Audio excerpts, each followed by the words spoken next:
Mafia Magazine. Yeah, what's going on? It's FAMOSO. FAMOSO, what's up, baby? How you, man? Yo, what's going on, Sam? Nothing, baby. Hey, hold on for a second, man. Let me set you up real quick, you know? Alright, For no all my listeners out there, man, you know what I'm saying? You don't know, if you don't know who we speaking to, man, we speaking to a cat out the east right now, and he goes by the name of FAMOSO. You know what I'm saying? And for those of you that don't know what that means, by the time I finish sitting down having a little chat with this cat, he'll let you know, man, how FAMOSO is getting down and what's driving him to do the things that he's doing these days. Hey, FAMOSO, man, good hearing from you, baby. How you been?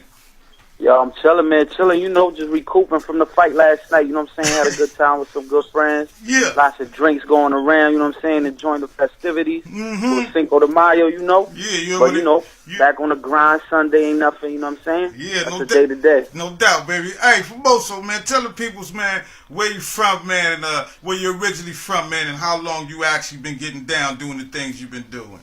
Yeah, no doubt, man. Originally, I was born in Corona, Queens. You know what I'm saying? Lived out in Brooklyn my whole life. You know what I'm saying? Right now, I reside in Westchester County. You know what I mean? Basically, I've been doing this, you know what I'm saying, since the late 90s, early 2003 and shit. You know what I'm saying? Yeah. Took it to a real professional level as far as, like, pushing it and learning the business, the ins and outs. And, you know what I'm saying, just tightening up my sword and my craft and, you know, basically, you know, the promotion game and all that. Yeah. And, you know, going in, meeting some real interesting people, getting some real, you know, monumental features and some, just giving overall good music, man. Yeah, no doubt. So, hey, man, because we already know, well, some of the people don't know, man, so I'm going to let the people know, yo, FAMOSO been around a minute, yo. And the brother done came out of the 90s, you know what I'm saying, 2000s. He done been around, you know what I'm saying. He done got down with the best of them, you know what I'm saying. But FAMOSO, man, I want you to tell me, man, a little bit, man, about the Underground Railroad thing that you did, you know, and then how that all came about, man, you know what I'm saying, and you know, how that actually surprised you, man, on how well it was picked up in the game, you know? Yeah. Basically, man, yo, it was like an idea that came up. We were playing some tracks in the crib, and you know what I'm saying, my man PR Dean, shout out to PR Dean, Hard Time Records. Basically, you know what I'm saying, we exchanging ideas. He played this beat, you know what I'm saying, I said, kicked a few lines and shit, and I was like, yo, just, you know, like name drop some dudes in the underground, like show mad love to the underground. Because before you become a star, you know what I'm saying, you got to start from the bottom. So basically, you know what I'm saying, the underground is where it's at, especially in New York underground scene as far as the whole United States as well. And we started penning some shit together. Boom, I dropped 3 verses. Maybe about 2 days, 3 days later, came to the studio, recorded it. You know what I'm saying? So we started listening to it. And one of my other mans, you know what I'm saying, from Masterworks, you know, he listened to it. He was like, yo, man, I'm going to call some people. I'm going to call Sadat X. I'm going to call Chubb Rock. Yeah. Like, I'm going to get some people on this.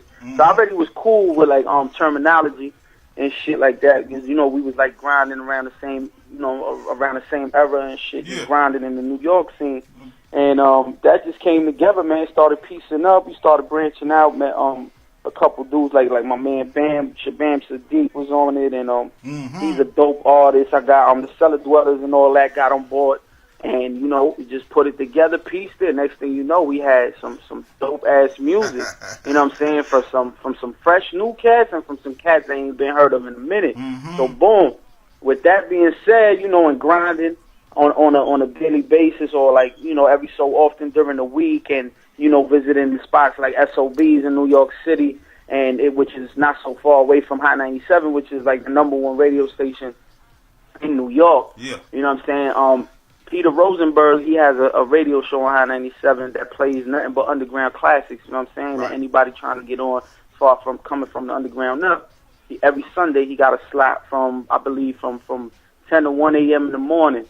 So it just happened to be that, you know, my man PR Dean made the connection, chopped it up with Peter, and next thing you know, it was on the radio, man. It was just spinning, getting spin, man. Sunday, showing mad love. And yeah, and I bet you know that was bananas, man. That was bananas for everybody to know. Listen to FAMOSO, man, to come up doing his motherfucking thing, man. You know. So after that went down, FAMOSO, do you feel like that was the thing that, man, that kind of like propelled you and opened the door, man, actually for you to actually get down? Yeah, man. I mean, it definitely made a name. You know what I'm saying? Yeah. People became familiar with the name. They're like, yo, that kid is dope. You know, opened some doors.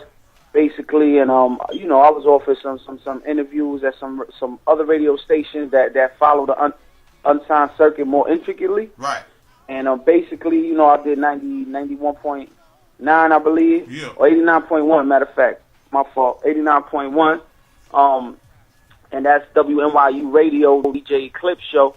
Went up there with Hard Times Records. You know what I'm saying? Because it's basically myself and a few others as well, dope artists, man. I got my man Tools. Shout out to my man Tools from the DMV.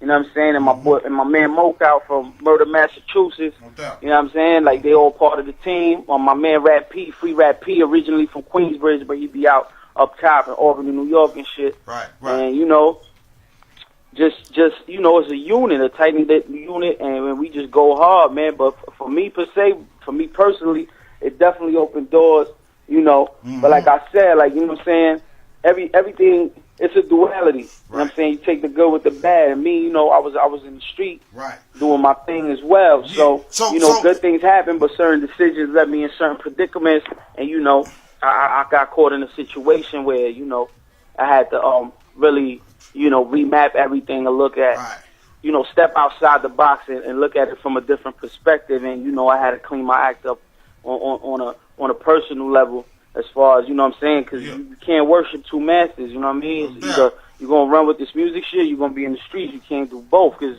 you know, ultimately, one, you know what I'm saying, if it's not conducive to what you're trying to do, it's going to hamper your, you know, your progress. Yeah, no question. So here's a question for you, man. Like, you know, let the listeners know, man, around that time when you came out, you was doing your thing, you know what I'm saying, you was heavy on the scene, you know what I'm saying. At that time, did any labels come at you, you know what I'm saying? And if they did, man, kind of elaborate, you know what I'm saying, on some of the, you know, the situation on Really? how that all came about and maybe not worked out, you know? I mean, back in, you know, during the like late 90s, yeah, early 2000, when the locks was popping, when that whole Rough Rider movement was real solid. yeah, no like, you know, I used to be involved in another group, mm-hmm, you know, called Urban Odyssey, and that's like, you know, with some dudes I used to go to school with. I'm still cool with to this day, mm-hmm, but we had like a group, you know what I'm saying, and basically we were doing our recordings from Newburgh, New York. That's like, you know, hour and a half from the city. But it was still gut up there. They like real. It's crazy up there. Newburgh is no joke. It's one of them small towns, but you know, it's a lot of people get it popping up there. But you know, it's a lot of poverty out there. There's a lot of pain out there. You know what I'm saying? no question. So we used to go over there through a mutual friend of ours and record. My man flew to the West Coast, sat down with Quincy Jones. Dudes wanted to sign us to like RCA and Priority back then. They wanted to basically, you know, they threw the whole, you know, they wanted to give us 5 promotional vans with the rap, with, you know, but it was crazy. It was a crazy deal because the way it was structured, they wanted us for 7 years, but in those 7 years we had to drop 21 albums.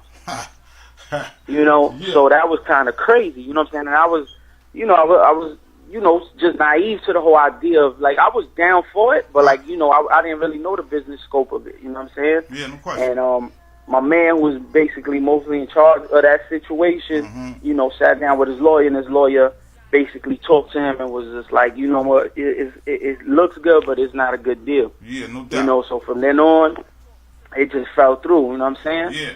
And we just kept it pushing, man, and then, you know, things just ain't pan out. The situation wasn't right for me at that point in time. You know, everybody was just branching out, doing their own thing. People was having children, you know, becoming fathers. So I just stepped off and was like, you know what, I gotta, you know, do what's best for me. Yeah, no doubt. So, you know, 2003 came along, 2004, 2005, you know what I'm saying, I recorded my last couple of projects with Cesar Sanchez, which was my former producer, and, you know, it was mad love and respect, you know what I'm saying, but just the grind wasn't there. So, you know, I knew P.R. Dean for years, man. We went to high school and all that, you know what I'm saying, so when it came time, you know, he started doing his music thing around 2001. He started coming out with the Hard Time Records brand, and he was going hard, you know what I'm saying? And I you know, I looked up to that shit. I admired that shit. I was like, wow, this dude really, you know, he hungry. Yeah, no so I was like, yo, you know what? You know, we chilled so much that, you know, it was just a matter of time before I fell into the whole music aspect of just dealing with the whole Hard Time Records camp and family. Yeah, so basically that's how it went down. And then from then on, we just been, grinding, you know what I'm saying, the New York scene. Mm-hmm. Just grinding. And everybody know Hard Times Records, man. Hard Times Records in New York, that's a staple. That's a staple. Like, you go to New York City, ask about Hard Time Records, they're gonna know. On the underground circuit, you're gonna know Hard Time Records. Now check this out, yo. Check this. Now the era that you came up in, you know what I'm saying? The era was actually, man, where Cat had to be really lyrically on top of his game. You know what I'm saying? And so, let the people know, man, exactly, man, who might have inspired you to actually do the things that you do. You know what I'm saying? Because, in order for you to do what you do, you had to be pretty tight. So, you know what I'm saying? Where did you get your kind of inspiration from, you know what I'm saying, to kind of get down in the style that you do your thing? Yeah, me, man, I listen, keep it 100 with you, man. I'm an eclectic individual. Like, I like all facets of music. Yeah, no question. Everything is inspiration, man. I get inspired by lines I read in a book. I can see a commercial and something in the commercial just catch my ear. Mm-hmm. Bam, I get inspired. As far as artists go, and from that era, from that golden era, you know what I'm saying? Like, I look up to dudes like Nas, be just lyrical, like Sharp, like that song I Gave You Power, when he wrote about the gun and how he just defined the gun and broke it down, and so many chambers he went into with just that one song. Like songs like that, like it's crazy. Like I like wordplay, I like educational shit.